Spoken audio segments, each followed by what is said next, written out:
Добре дојдовте, почитувани, во најновата Телма амбуланта. Денеска ќе зборуваме за фебрилните конвулзии, грчевите на тело што може да се јават кај некои деца при покачена телесна температура. Фебрилните конвулзии се исклучително вознемирувачки за родителите. Токму затоа во денешната емисија ќе појасниме што треба да се направи ако детето добие фебрилен напад, што не сме да се преземе и дали постои начин тие да се превенираат. Во студиото гостинка ни е доктор Катерина Василева Димовска, специјалист по педиатрија во клиничката болница Жан Митрев.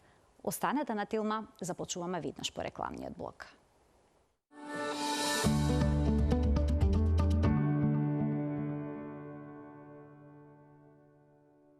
Го следите петочото издание на Телма амбуланта, реализирано во соработка со клиничката болница Жан Митрев. Денеска зборуваме за фебрилните конвулзии со доктор Катерина Василева Димовска, специјалист по педиатрија. Докторке, добре дојдовте во студиото на Телма. Добар ден. Добар ден со сите гледачи и се заблагодарувам на поканата. Фебрилните конвулзии се исклучително вознемирувачки за родителите. Па можете ли да појасните како изгледа клиничката слика, како изгледа еден фебрилен напад кај дете?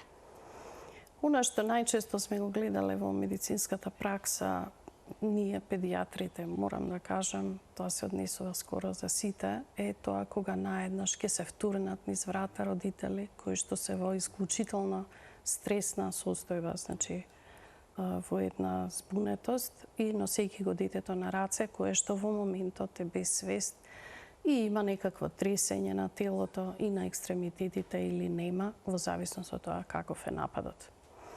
Се разбира дека во такви ситуации веднаш се пристапува кон интервенирање, односно воспоставување на венска линија и давање на терапија во услови какви што ги налага болницата. Дали е тоа интензивен одел, дали е тоа одел полуинтензивен или можеби некоја амбуланта или болница која што се наоѓа надвор од главниот град. Травматичната ситуација може да трае и кратко и подолго, зависно од типот на нападот. Сега, кога зборуваме за фебрилните конвулзии, морам да напоменам дека тие спаѓаат во една голема група на така наречени неепилептични напади. Со самото тоа би требало на некој начин родителите да се смират, барем во еден процент да бидат малце посмирени, со оглед на тоа дека тоа не представува епилептичен напад. Но наликува на епилептичен напад, наликува, да, по својата семиологија, по своите карактеристики, тоа е всушност напад. Меѓутоа, нападот може да биде испровоциран од покачена температура. Сега, како што веќе појаснив, фебрилните напади спаѓаат во групата на неепилептични напади, а тука се вбројуваат и некои други, например, цијаногени напади, афективни напади, психогени напади и така натаму. Меѓутоа, фебрилните напади кај децата се јавуваат во исклучително голем процент. И тоа студиите покажуваат дека во европската и американската популација тоа е некаде измеѓу 2 и 5% од здравата детска популација. Во Јапонија, например, студиите покажуваат дека тој процент оди до 9% и постојат некои острови каде што и поголем е процентот на појава на фебрилни конвулзии. Фебрилните конвулзии се поврзани со некој друг момент и фактор кој што е надвор од епилепсијата, но тука не може да се исклучи дека фебрилни конвулзии може да се случат и како коморбидитет. И во тој случај родителите може би се уште повеќе со некакви презнаења и уште повеќе уплашени во однос на тоа што се случува. Кога зборуваме за возраста, кога тие најчесто се јавуваат, значи некаде 18-тиот месец е пикот на настанување и тука најчесто се појавуваат. Меѓутоа, распонот од кога тие може да се појават и до кога може да се појават за прв пат е доста широк. Што тоа значи? Кога прв пат? Тоа значи дека некаде со навршување на првиот месец веќе може да се случат. Да. А исто така може да се случат и кај 7-годишно дете. Сега се разбира дека тоа се многу поретки случаи, а најчесто се случуваат некаде од возраст на 6 месеци до возраст на 3 години. И тоа е распонот во кој што најчесто тие се случуваат. И сега, докторке, кој ќе се јават фебрилни конвулзии, односно фебрилен напад, дали детето плаче во тие моменти? Може ли да изгуби свеста? чувствува ли болка? Може ли да престане да диша? Ова се прашања кои што си ги поставуваат родителите. Добро, и тука пак морам да се навратам на типот на нападот. Значи, фибрилните конвулзии може да одат во две клинички слики. Значи, тие може да бидат како едноставни напади или може да бидат како сложени, комплексни. Кога е едноставен напад, малце контрадикторно, меѓутоа клиничката слика е многу потравматична и тогаш се родителите поисплашени одошто кога е комплексна клиничката слика. Што тоа значи? Значи, едноставниот напад или симплекс, така се класифицирани, оди со тресење на целото тело, рацете и нозете, губиток на свест и при тоа може и тој напад може да трае во различен распон. Сега, доколку се едноставни, тој не сме да трае подолго од 10 минути, а најчесто трае измеѓу 3 и 5-6 минути. Кога зборуваме за сложен тип на напади, тие се пролонгираат, односно после 10-та минута може да трае до 20-та минута и веќе на 20-та минута пролонгирање или репетирање на нападот завлегува во една уште покомплексна состојба која што ја означуваме како епилептичен статус. Сега тука, кога ги делиме овие и кога се објаснува на родителите, се разбира не треба тоа да го свата дека детето нивно, ако имало ваков или таков, може да биде нели може да помине од еден во друг. Значи, постојат многу други фактори кои што практично налагаат, односно се предиспонирачки за тоа каков тип на напад ќе се појави кај детето. Многу студии покажувале и правени се во минатото, уште од 70-тите години, значи покажуваат дека фамилиарната предиспозиција е неспорен момент. Одредени гени кои што исто така се детектирани на 2 до 3 хромозоми, значи 8-иот, 3-иот, тоа се гени кои што имаат улога во настанувањето на конвулзиите, се исто така предиспонирачки фактор. И се разбира, основно е да имаме и покачена телесна температура. Само уште нешто да се појасни. Значи, кога се покачува температурата, тоа се подразбира дека оди со некој тип на инфекција. И тука родителите исто не треба да имаат забуна. Значи, во колкав степен и како ќе се развие инфекцијата и дали таа се развила непосредно пред нападот или после нападот, тоа останува да го проценат, нели, медицинските тимови. Меѓутоа, неспорно е, постоеле ситуации кога родителот вели, нели, немаше температура, а направи напад и после се случи. Интересно е дека нападот може да се случи и пред пикот на фебрилноста, а може да се случи и после пикот на температурата. Што значи висока температура не значи по дефолт напад. И затоа имаме една ситуација кога детето се уште не успеало ни да го достигне пикот на фебрилноста, а веќе направило напад или сосема обратно. И се разбира дека кога станува збор за фебрилностите, мора да потенцирам дека тука станува збор најчесто со значи комбинација со респираторни или со гастроинтестинални инфекции, но во оваа група на грчеви се исклучуваат инфекции кои што го засегаат централниот нервен систем. Значи, кога зборуваме за воспаление на мозокот или на неговите обвивки, може да се случат конвулзии, но тие веќе не се фебрилни конвулзии. Исто така се исклучува можноста дека имаме промени во електролитите и во гликемијата. Значи, тука веќе се налагаат и друг тип на испитувања и не ги гледаме како фебрилни конвулзии. Докторке, дали детето откако ќе прими вакцина би можело да добие фебрилни конвулзии, односно фебрилен напад? Дали вакцината може да биде тригер? Сега, да, тука сакам да појаснам дека вакцината сама по себе не би требало да биде тригер, односно тригер е ова што претходно го кажав.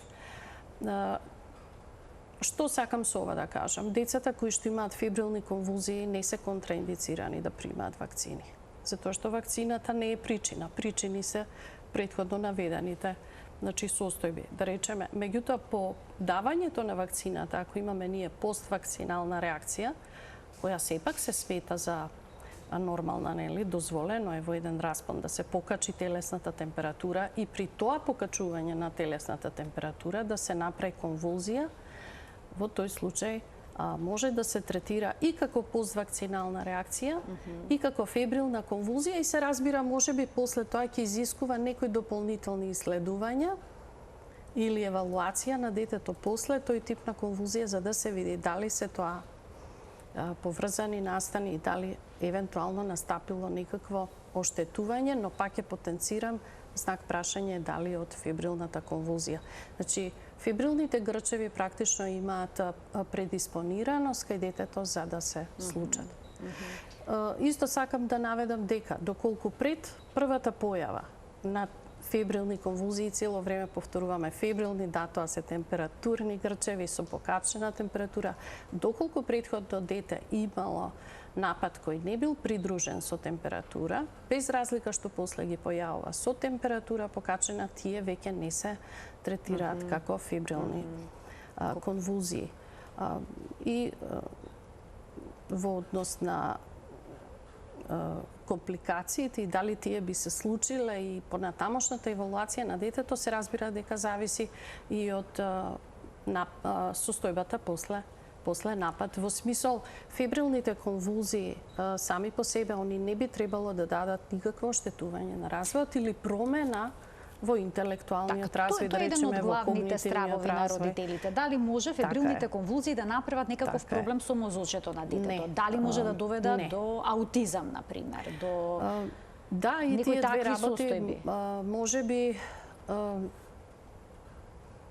постојат нели студии или обиди да се доведат во контекст едни со други. Меѓутоа, и за аутизмот поединечно и за фебрилните конвулзии постои одредена генетска предиспозиција која веќе во денешно време се кристализира. Значи, можеби тоа не е еден специфичен ген, но се повеќе, меѓутоа факт е дека се разликуваат едни од други. Може да се случи да дете кое што имало фебрилни конвулзии понатаму во животот стане кандидат за развој на епилепсија, со оглед на тоа дека генетската поврзаност со гените за епилепсија има силна конекција, меѓутоа во однос на аутизмот не. Значи, не постои... Но дали секој дете што имало фебрилни конвулзии ќе има шанса во текот на животот да развие епилепсија? Не, тоа се исклучително мал процент и тоа се обично деца кои што имале комплексен тип на конвулзии и кај кои што постојат и други предиспонирачки фактори. И уште ова сакам да наведам, еве, барем кога зборуваме за аутизмот или и било кои други состојби кои што се со малце поспецифичен развој, значи имаат и тие право да имаат фебрилни конвулзии, со тоа што без разлика претходно ако имале успорување на менталниот развој и понатаму продолжува, значи да речеме со истото ниво или продолжува да се развива и така натаму, значи конвулзијата фебрилна ќе се третира како фебрилен грч, како температурни грчеви, а не како некоја компликација која што ќе влоши состојбата. Кога зборуваме за повторувањето на фебрилните конвулзии, од што зависи дали детето ќе искуси вакво нешто само еднаш во животот или пак при секоја температура ќе се повторува проблемот, или не мора при секоја температура, при секоја, да речеме, респираторна инфекција или некоја друга инфекција, која што споменавте, не мора да биде покачена температурата? Да, меѓутоа таа нели со текот ќе порасне, ќе се качи. Ќе се качи, ќе го достигне пикот. Фаворизирачки фактори се инфекциите. Респираторни инфекции се смета некој од респираторните, како што е вирусот на инфлуенца, има поголем афинитет да направи фебрилни конвулзии. Потоа инфекциите со херпес симплекс вирусот тип 6 и 7 имаат поголем афинитет да прават фебрилни конвулзии. И се смета дека грото од фебрилните конвулзии настануваат во рамките на респираторните инфекции, значи некаде нешто повеќе од 50%, многу помал дел отпаѓа на гастроинтестиналните инфекции. И тоа покажува дека и причинителот на некој начин прави афинитет, нели, кој што ќе потикне создавање на ваков напад. Од друга страна, ја кажавме, фамилиарната предиспозиција, ако ги прашате во семејството прво, второ колено, дали имале некој со покачена температура грчеви, иако ви кажа да, значи склоноста и за повторување ќе биде поголема. Инаку, едноставните грчеви или оние кои што се потравматични, не би требало да се случуваат повеќе од еднаш, два пати, може би максимум 3 пати во текот на детскиот период. Секое позачестување или повторување на нападот веќе наведува на можност дека може би постои асоциација со други гени и дека може би ќе постои поголема склоност за развој на епилепсија. И се разбира дека ова која се кажува, не смеат родителите да го сватат здраво за готово, нели?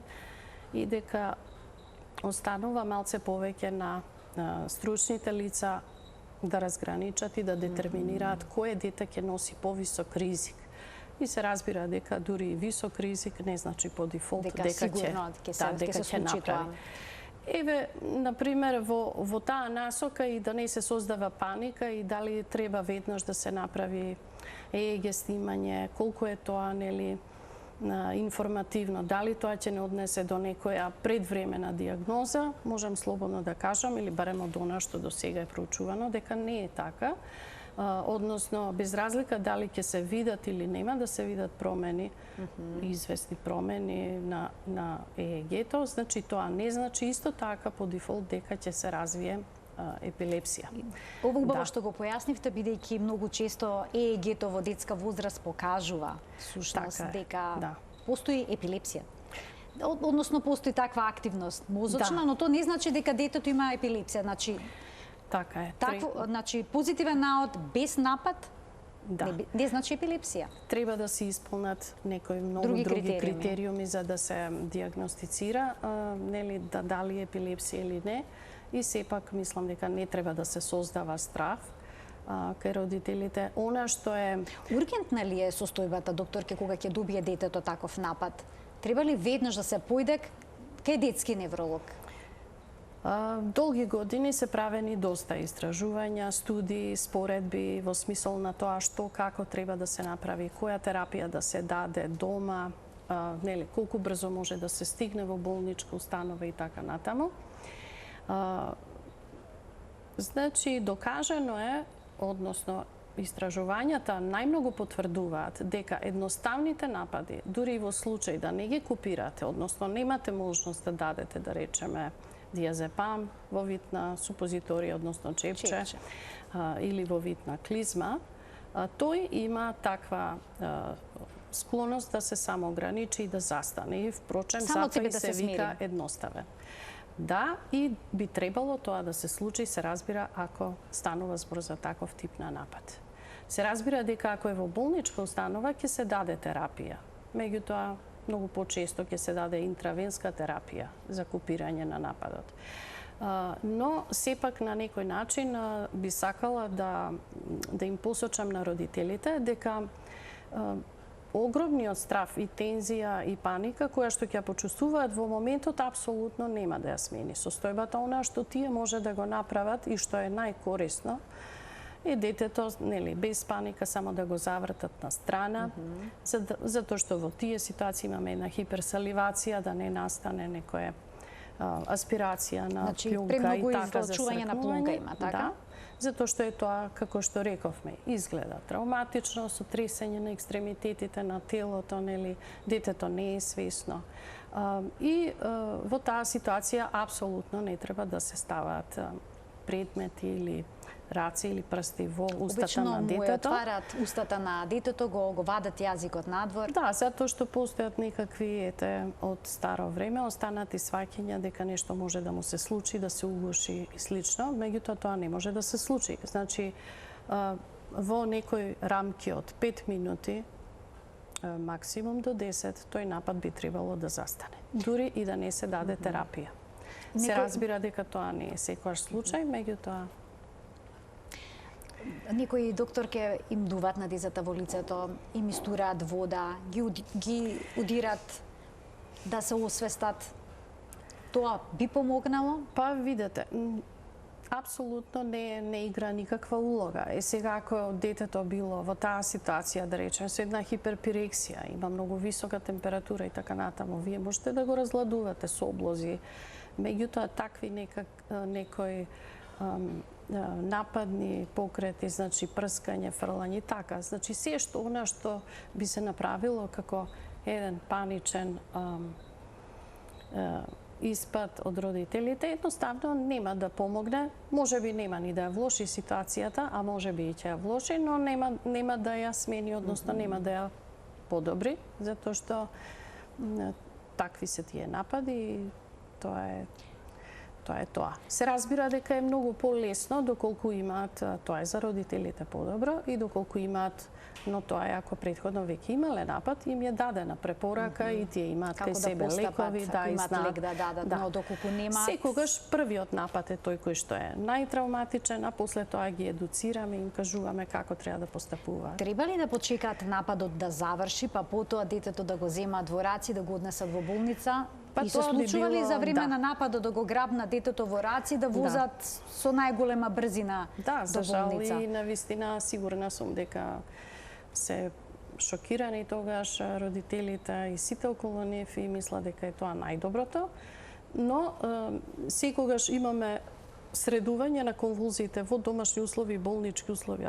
Во домашни услови подразбира, ако имаме терапија, ќе дадеме терапија, ако немаме, чекаме да заврши нападот, а после тоа се носи детето во најблиската установа, се разбира, за понатамошни испитувања, особено ако е прв пат напад. Се разбира дека може тука да дојдат во предвид и други исследувања, меѓутоа ќе проговориме за тоа, само да ги поканиме гледачите да се вклучат во денешната Тилма амбуланта со нивни прашања. Зборуваме за фебрилните конвулзии, состојба што е честа во детска возраст и која што, како што веќе видовте од разговорот, создава навистина огромна паника кај родителите.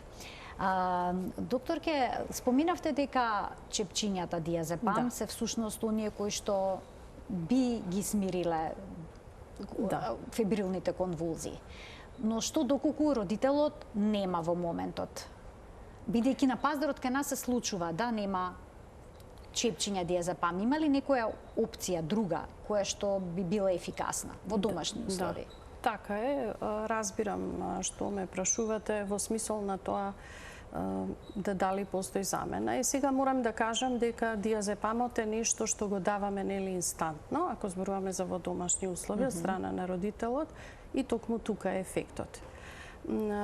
Некаква замена во насока на тој лек нема. Значи, тој би можел да се даде или како микроклизма, меѓутоа во нашата земја ги нема подолго време, и исто така може да се даде и во букална слузница подготвен препарат, меѓутоа и тие ги немаме во нашата земја. Но пак ќе кажам дека дури и да го немаат тоа, не би требало да ги фаќа родителите паника. Она што порано се правеше сепак, во смисол на тоа дали може да се превенираат и како да се превенираат, е давањето на одредена терапија, која што да речеме се вклучува редовно, и тоа нормално кај дете кое веќе направило фебрилен грч и знаеме дека ќе ги направи и ќе ги репетира или очекуваме да ги повторува.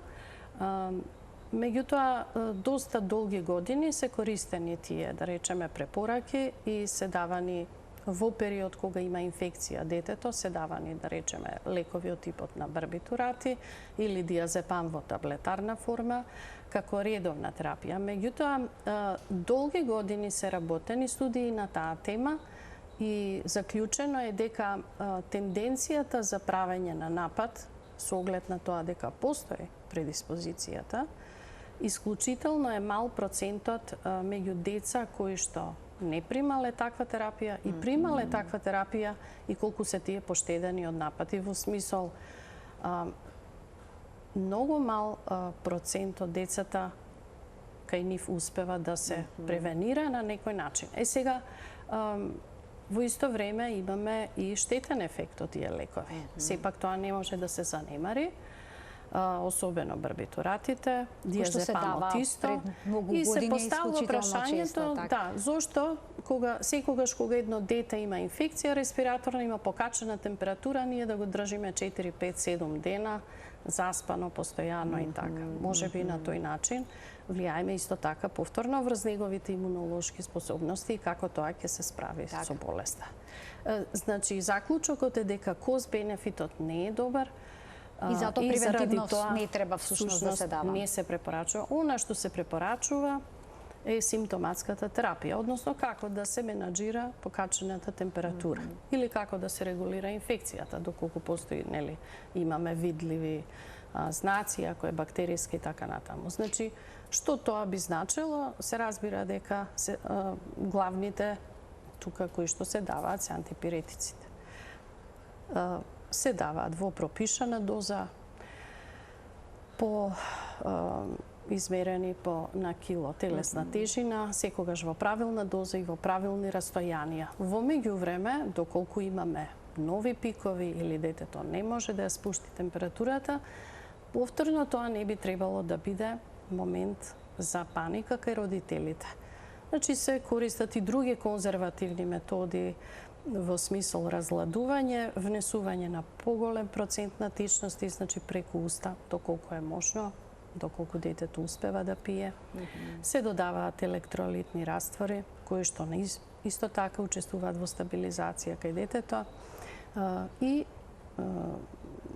она што сакам да потенцирам и дека иако е можеби конзервативен стар начин, сепак разладување на телото со облози, со млака вода, со разблажен алкохол се многу ефикасни и многу брзо успеваат да помогнат во спуштањето на температурата. И пак тука ќе го напоменам моментот дека напротив нема потреба да се плашат од пикот на температурата, кој во исто време нас ни треба за да се покренат имунолошките реакции. А опасно ли е кога нагло се спушти температурата, доколку е многу висока и нагло падне? Може ли тука да се јават конвулзии? Не во смисол опасно, меѓутоа токму произлегува заклучокот од таму што на спуштање на температурата може да се направи напад. И пак ќе се навратам на предиспозицијата. Која што е значи студиите покажуваат дека нападот ќе настане во моментот на покачување или во моментот на спуштање, се разбира и на висока, меѓутоа многу повеќе во тие два случаи. Имаме двајца гледачи кои што очекуваат вклучување во денешната Телма амбуланта. Добар ден за првиот од нив. Ало? Во програма сте, повелете. Јас сум? Да, вие сте, ве слушаме одлично, да го слушнеме вашето прашање. Да, долго време чекам ова прашање да го поставам. Вака се ќе бидам кратка. Мојот син имаше 6 години, имаше 39 температура, почна да гледа некои слики и после тоа доби напад, меѓутоа тоа не го слушна во докторката, напад кој што го волтна јазикот, кој помодре целиот. Сва среќа што имав докторка комшика го спаси и после завршивме во болница. Таму бев со него цела ноќ, температурата не му се стигнуваше. Сакам да прашам и друго, поред ова, дали сме он да прима сега ова од корона, како се вика, ајде речите го, заштитова. Вакцини? Дали смее вакцини? Да. Он е сега возрастен, меѓутоа јас ја прашав, доктор ми рекоа дека не сме да прима, а и не му дозволија ни во седмото ленко. Значи имате така дилема што понатаму ви благодарам за вклучувањето во програма. Може ли да се случи нешто волку драматично при качување температура? Дали сува фибрилни конвулзии или некоја друга состојба? Па добро, сега мајката од она што го опиша, тешко е да се разграничи да дали ова навистина било само едноставен фебрилен напад, а не е исклучено, може би и бил. Значи, се зависи од тоа што понатаму се случувало во болничката установа. Доколку тој напад се пролонгирал и било потребно повеќе време да се купира, или тој завлегол во статус и без разлика и после тоа кои диагностички процедури се направени, покажале, да речеме, за што точно станува збор. Не напомена, мислам, прашува за вакцина, меѓутоа не напомена дали овој тип на напад бил испровоциран од нешто. Мислам дека возраста ја рече 5 години. Да, сега е Ако не се возрасен, сега е лажам, возрасен. сега е возрасен. Во принцип, доколку тоа бил едноставен напад, кој што после тоа не произвел никакви компликации и тоа дете сега е возрасна личност која има нормален развој и нема никаков проблем, ментален или некој друг хендикеп, се разбира не развил невролошка болест, и не постои кај него, да речеме, известен степен на алергија. Сега стварно не знам за каков пациент се работи, не гледам дека постои контраиндикација за вакцината. Уште еден гледач ке вклучиме. Добар ден. Ало? Во програма сте, повелете. Имам внукичка 5 години. Така. Има фебрилни конфузии и во последно време има модринки по нозите. Па сега имате дилема дали е тоа поврзано или едноставно само сте загрижена? Да, дали е тоа поврзано со... И друго прашање, Ви слушаме, така? косата и расте само на предниот дел на главата. А позади е исто, никако не и расте.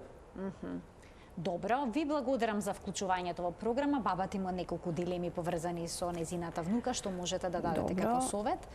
Од она што го наведува како симптом и сега дали детето прави хематоми во текот на инфекцијата или во текот на фебрилните грчеви или тие се случуваат и измеѓу тие грчеви, од тоа ќе зависи како ќе се пристапи во смисол на диагностика. Инаку се разбира дека тоа најверојатно се поединечни ентитети кои што бараат посебна анализа и разработување. Фебрилните конвулзии, доколку се едноставни, доколку еве ако слуша бабата, да знае дека доколку не се повторувале многу често и не и правеле проблем и девојчето, односно внуката, има нормален развој, тогаш ова другата состојба наложува да се проследат друг тип на испитувања кои што во некоја друга насока ќе се анализираат.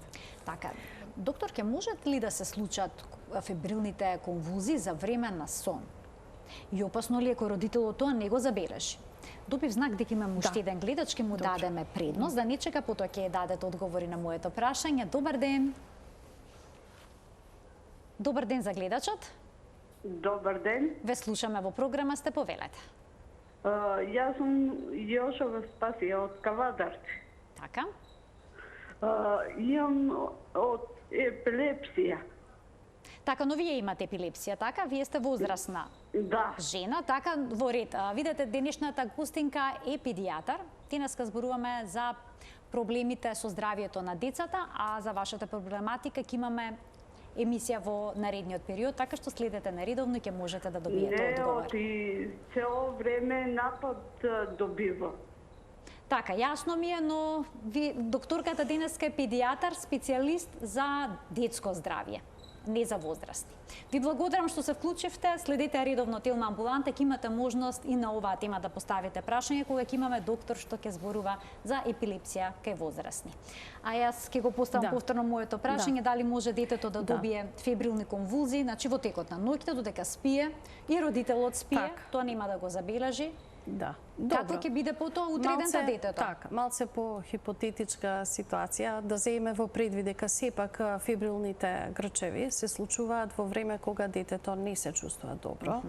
Значи, исклучително е ретко, ајде не можам да исклучам, меѓутоа од полно здравје, па сепак вечерта или во текот на ноќта почнува да покачува температура. Меѓутоа, самата температура прави една неволност кај детето и се разбира дека не може да биде во длабок сон и сите да спијат.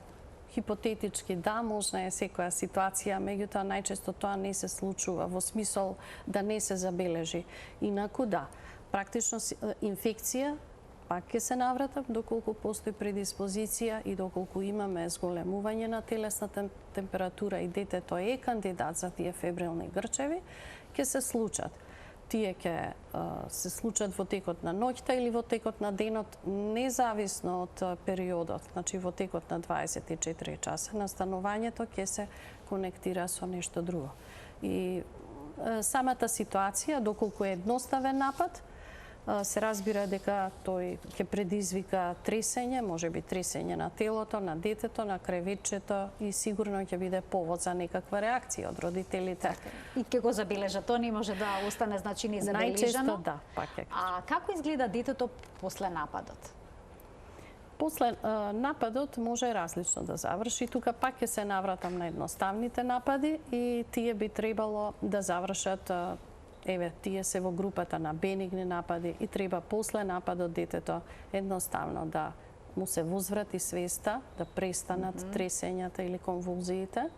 При тоа може во даден момент да стане кратко контактибилно, но се разбира дека е исцрпено од самиот напад, исцрпено е веројатно и од терапијата која во меѓувреме се дала, доколку се дала, и се разбира дека кратко време после тоа детето би сакало да заспие. Да му дозволат родителите да спие? Се разбира дека да, доколку ја добило потребната терапија или доколку родителите имаат намера да посетат некоја болничка установа, без разлика, значи детето доколку е заморено, тоа ќе заспие. Дали кратко или долго, тоа веќе зависи од индивидуално и зависи од возраста на детето. Значи, замислете, ако имаме едно 7-месечно бебе, апсолутно не можеме да го држиме будно. А треба родители да се обидуваат да го разбудат?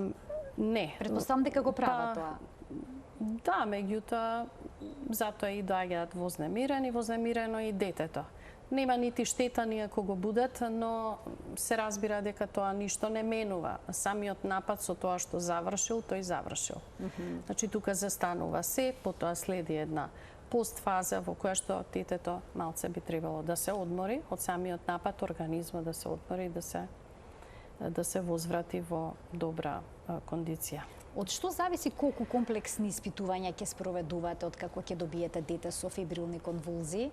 Дали може врз основа на клиничката слика веднаш да поставите диагноза, да речете да, ова се фебрилни конвулзии, не е потребно ништо понатаму да се исследува или секогаш има еден протокол кој што треба да се следи? Протоколарни правила, например едноставните конвулзии кои што се случуваат и во краток период, а се работи за доенче кое што е до возраст од 12 месеци, апсолутно бара да се спроведе лумбална пункција, а тоа значи да се испита во однос на инфекции на централниот нервен систем.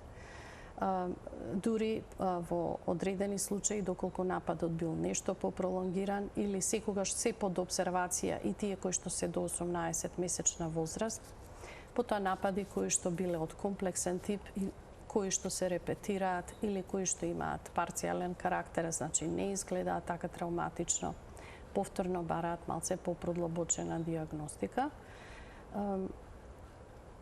Редовната процедура за земање на биохемиски, микробиолошки анализи, секако дека во болничка установа се многу пристапни и овозможени и тие исто така дават доста можности за разграничување. Меѓутоа, доколку ги интересира родителите, дали се потребни тука брзи типови на некои снимања, како што е, например, компјутерска томографија, или магнетна резонанца, ќе напоменам дека тие не се сега приоритет и практично нема многу да не бидат информативни, односно речиси и да не се информативни во овој тип или во овој момент на обработка на детето.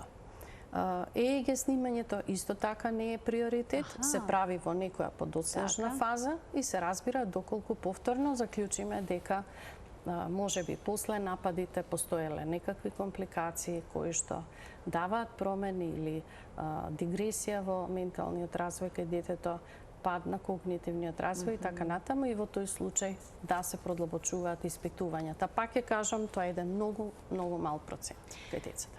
И моето последно прашање за денес, имав уште многу, но времето тука истекува. Споменавте дека не може да се превенира со лекови фебрилните конвулзии. Но дали одредени суплементи, да речеме како што витаминот D, може да го скрати нападот? Бидејќи може такви информации да се најдат на интернет. Вака, во смисол дали витамините Може би на некој индиректен начин, ајде еве да не кажам веднаш не, значи некој директен ефект и дали ќе се дава и на тој начин да се спречат не.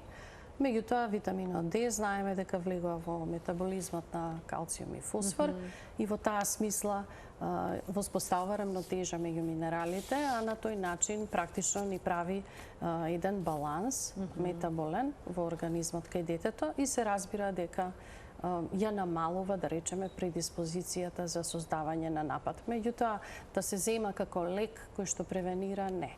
Витаминот Д кај децата се знае кои се препораките за давање, кога се даваат, кога се дава во која доза, кога е необходен и така. Ние издвоивме неколку факти за фебрилните конвулзии, вие веќе ги искоментиравте, но може еве да го погледнеме телопот предвиден за денеска и всушност она што е посочено на првото место како прв факт можеме да ја заокружиме денешната Телма амбуланта, вели: иако фебрилните конвулзии се многу возмирувачки за родителите, тие не се штетни за детето. Веројатно треба да стои најчесто не се штетни, така? Најчесто не. Најчесто не. Така е. Токму со ова ќе завршиме. Ви благодарам многу за денешното гостување во Телма амбуланта, за сите појаснувања поврзани со фебрилните конвулзии кај децата. Благодарам. Почитувани, ја заокружуваме денешната Телма амбуланта токму во овој момент. Гледајте не секој работен ден на телевизија Телма во редовниот термин 12 часот и 45 минути, кога заедно учиме за нашето здравје.